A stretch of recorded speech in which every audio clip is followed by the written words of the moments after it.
నమస్తే ఆర్బీసీ ఆధ్యాత్మ ప్రేక్షకులకి స్వాగతం. అయితే సౌందర్య లహరి 7వ శ్లోకం గురించి తెలుసుకునే ప్రయత్నం చేద్దాం. ప్రస్తుతం మనతో పాటు శ్రీ శ్రీ శ్రీ శివకామేశ్వరి ఆనందమయ్యి అమ్మ ఉన్నారు. అమ్మ మాటల్లో విందాం. అమ్మ నమస్తే. శ్రీమాత్రే నమః. శ్రీమాత్రే నమః. అమ్మ 7వ శ్లోకం ఎవరికి ఉపయోగపడుతుంది, ఏ విధంగా పారాయణ చేయాలి అని అంటారు? తప్పకుండా తెలియజేస్తాను. 7వ శ్లోకం అనేది అందరికీ ఉపయోగపడుతుంది. ప్రతి ఒక్కరికి ఉపయోగపడుతుంది. 7వ శ్లోకం అనేది చిన్నవాళ్ళ దగ్గర నుంచి పెద్దవాళ్ళ దాకా అందరికీ ఉపయోగపడుతుంది. ఎందుకంటే శత్రువుల నుంచి మనకి జయం ఇచ్చేటటువంటి శ్లోకం 7వ శ్లోకం. అంటే బయట శత్రువులే కాదు, ఇంటర్నల్ మనలో మనకు శత్రువు ఉంటారు కదా. అంతర్గత శత్రువుల నుంచి బహిర్గత శత్రువుల నుంచి కూడా రక్షణ వలయాన్ని ఏర్పాటు చేసేటటువంటి శ్లోకం 7వ శ్లోకం. అది తెలుసుకునే ప్రయత్నం చేద్దాం. ఏ శ్లోకానికి ఆ శ్లోకమే అద్భుతం. ఇక్కడ మామూలుగా మనం లలితహాసనామంలో కూడా చెప్పుకుంటాంగా, అరుణాంకరుణాతరంగితాక్షిం ధృతపాశాంకుశ పుష్పబాణ చాపాం అణిమాధివిరావృతాం మయూఖై అహమిత్యే విభావయే భవాని. అవే పాశాంకుశముల గురించి కూడా ఇక్కడ చెప్పుకుంటాము. ఆ పాశాంకుశాలు అనేటటువంటివి ఎల్లవేళలా మనకెప్పుడు రక్షణ కలిగిస్తూనే ఉంటాయి. శ్లోకంలోకి వెళదాం.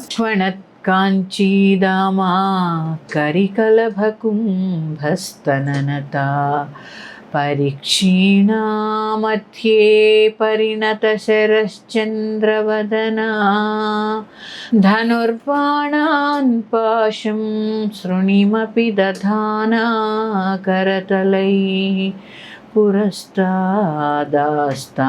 నః పురమధితురాహో పురుషికా. అద్భుతమైన శ్లోకం. వింటేనే ఎంత బాగుంటుందమ్మా. ఇట్లా ఆ సౌందర్యం చదువుతూ ఉంటేనే ఒళ్ళు గగురుపాటు వస్తూ ఉంటుంది నాకు. కొణత్కాంచీధామ కరికలభ కుంభస్థననత. ఆ కొణత్కాంచీధామము అంటే ఘన ఘన మోగేటటువంటి, ఆ గంటలు మోగేటటువంటి బంగారపు వడ్డాణాన్ని ధరించినది. ఘల్ ఘల్ ఘన్ ఘన్ ఘన్ అని మోగుతున్నాయట అమ్మవారి వడ్డాణానికి ఉన్నటువంటి మొవ్వలు. కరికలభ కుంభస్థననత, ఏనుగు కుంభస్థలముల వంటి హృదయస్థానము కలది.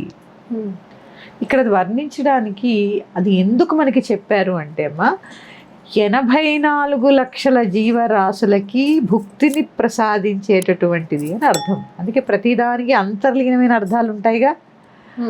కొడత్కాంచీదామ ఆవిడ యొక్క కటిభాగాన్ని తలుచుకుంటే వడ్డాణము మువ్వలు మోగుతూ ఉండి విశాలమైనటువంటి హృదయస్థానాన్ని చెప్తున్నారు. అంటే సృష్టి మొత్తానికి కూడా ఆహారాన్ని అందించేటటువంటి తల్లి. బిడ్డకి పుట్టగానే తన యొక్క పాలనిచ్చి పెంచుతుంది. అలాగే ఆ తల్లి కూడా జగన్మాత మీనాక్షి అయి మనల్ని అందరినీ అక్కడి నుంచే పాలించుతుంది. అందుకే పాలించు తల్లి అంటారు. మరి ఇక్కడ శత్రువు గురించి ఎలా, ఏం వివరణ వస్తుంది. అందుకే ఇక్కడ 2 చెప్పుకున్నాక కొణత్కాంచీధామ కరికలభ కుంభస్థననత ఆవిడని వర్ణిస్తున్నారు అక్కడ. ఆ రూపమే మనకి రక్షణ. కరికలభ కుంభస్థననత పరీక్షీణా మధ్యే పరిణత శరశ్చంద్రవదన. ఈ 2 చెప్పుకున్నాం. తర్వాత ఏం చెప్తున్నారు అంటే, శరతృతువులో ప్రకాశించేటటువంటి చంద్రుడి వంటి గుండ్రని ముఖము కలది. ఆ యొక్క ఆకృతే మనకి రక్షణ కదమ్మా. పరీక్షీణా మధ్యే పరిణత శరశ్చంద్రవదన ధనుర్బాణాన్ పాశం శృణిమపి దధానా కరతలైః. తన చేతి యందు ఒక చేత్తో పాశముని, ఒక చేత్తో అంకుశాన్ని, ఒక చేత్తో విల్లుని, ఒక చేత్తో పుష్పబాణాలని. అందుకే మనం సౌందర్య ముందు శ్లోకంలో చెప్పుకున్నాం, త్వదన్యపాణిభ్యాం అభయవరదో దైవత గణః త్వమేకానైవాసి ప్రకటిత వరాభీత్యభినయ భయాత్రాతుం ధాతుం ఫలమపి చ వాంఛాసమధికం శరణ్యే లోకానాం తవ హి చరణావేవ నిపుణం. తల్లి, నువ్వు ఏ అభయవరద ముద్రలు ధరించలేదు. ఒక చేత్తో పాశాన్ని, ఒక చేత్తో అంకుశాన్ని, ఒక చేత్తో పుష్పబాణాలని, ఒక చేత్తో చెరుకువులని ధరించి ఉన్నావు. మరి నీ చెయ్యి ఎక్కడ అభయవరద ముద్రలు లేవు, ఎలా అనుగ్రహిస్తావు? నీ పాదాలు ఆశ్రయిస్తే చాలమ్మా నన్ను అనుగ్రహిస్తావు అని చెప్పుకున్నాం. ఇక్కడ కూడా అదే 4 చేతుల్లో 4 ధరించి ఉంది. ఎలా ధరించి ఉంది? త్రిపురాంతకుణ్ణి చంపినటువంటి ఆ సౌందర్యమూర్తి మనకి దర్శనం ఇవ్వుగాక. ఎప్పుడైతే ఈ శ్లోకాన్ని మనం ధ్యానిస్తూ ఉంటామో ఆ హృదయ పద్మమునందు ఆవిడ దర్శనమై సమస్త శత్రువుల్ని జయించేటటువంటి శక్తిని ఇస్తుంది. ఇక్కడ శత్రువుల్ని జయించామంటే అంతటా జయించినట్టే. ఇక్కడ సాధన అంటే ఏంటనుకుంటున్నారమ్మా? కోట్లు డబ్బులు రావడం, బిల్డింగులు కట్టడం, ఇది కాదు సాధన అంటే. సాధన అంటే ఉన్న కష్టాన్ని చూసేటటువంటి దృక్పథం మారుతుంది. ఇది సాధన అంటే. నీకు వచ్చిన కష్టాన్ని నువ్వు చూసేటటువంటి దృక్పథం మారుతుంది.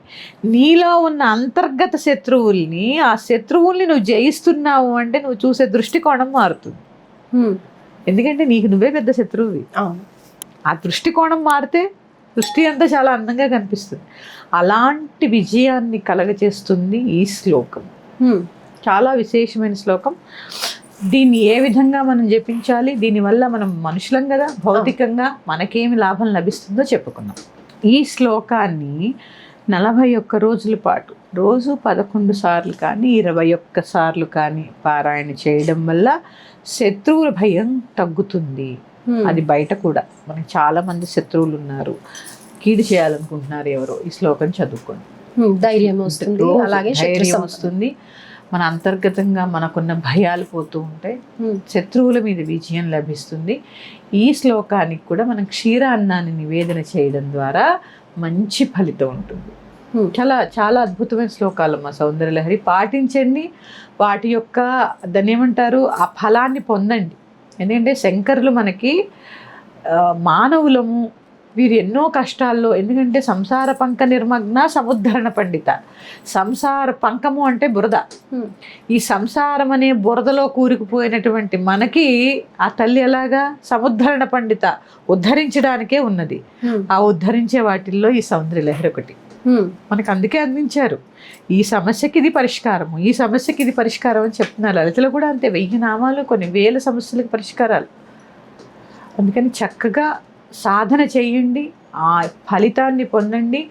ఎప్పుడూ మనం నమ్మవలసింది భగవంతుణ్ణి. ఎందుకంటే ఈ నెగటివిటీ గురించి కానీ, చెడు దృష్టి గురించి కానీ, శత్రువుల గురించి కానీ, పూజలని, హోమాలని ఎవరెవరినో నమ్ముతూ ఉంటారు, చేస్తూ ఉంటారు. కానీ ఎంత చేయించుకున్నా మనకు మనశ్శాంతి అనేది ఉండదు. ఏదో ఒక రకంగా భయపడుతూనే ఉంటాం, ఏదో అయిపోతుంది అని. కాబట్టి భౌతికంగా కానీ, లేకపోతే ఇలా బయట ఈ ప్రపంచానికి సంబంధించి ఎలాంటి కష్టాలు ఉన్నా కానీ ఈ నామస్మరణల వల్ల. ఎందుకంటే చెప్తున్నాను కదమ్మా, నామస్మరణం ధన్యోపాయం నహి పశ్యామో భవతరణి. ఈ భవతరణ్ణి దాటాలి అంటే నామపారాయణ చాలా అవసరం. అయితే అమ్మ, ఇక్కడ మగవాళ్ళు ఎక్కువగా ఫేస్ చేస్తూ ఉంటారు ఆఫీస్లో కానీ ఇలా.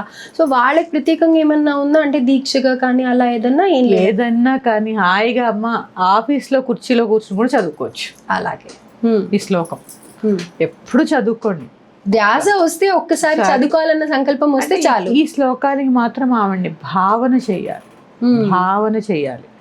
మీరు ఎప్పుడైనా కాకినాడలో భావనారాయణమూర్తి గుడి గురించి విన్నారా? లేదమ్మా. విష్ణుమూర్తి గుడి. ఆయన్ని అసలు భావన చేస్తే చాలు, అందుకే ఆయన పేరే భావనారాయణమూర్తి. అట్లా అమ్మని కూడా నారాయణీ స్వరూపం కదా. అమ్మవారి అష్టోత్తరంలో ఉంటుంది, భావన మాత్ర సంతుష్ట హృదయాయే నమో నమః. అవును, ఇది మీరు చాలా సార్లు కూడా చెప్తారు. అందుకని భావన చేయండి. కొణక్కాంచీదామా కరికలభకుంభస్తననత పరిక్షీణామధ్యే పరిణత శరశ్చంద్రవదనా ధనుర్బాణాన్ పాశం శృణిమపి దధానా కరతలైః పురస్తాదాస్తాం నః పురమతిదురాహో పురుషిక. అట్లా ఆవిడ ఆ 4 చేతుల్ని ఆవిడ పట్టుకున్నటువంటి పాశాంకుశములు, పుష్పబాణములు, అలాగే చెరుకు విల్లు, ఇది ఈ శ్లోకాన్ని చక్కగా పారాయణ చేసి సమస్త శత్రువులు యందు, అంటే ఇంటి చుట్టూ, ఇంటి బయట, మన లోపల అందరి శత్రువులు యందు విజయం సాధించండి. మరొక్క శ్లోకంతో మీ ముందుకు వస్తాను. శ్రీమాత్రే నమః.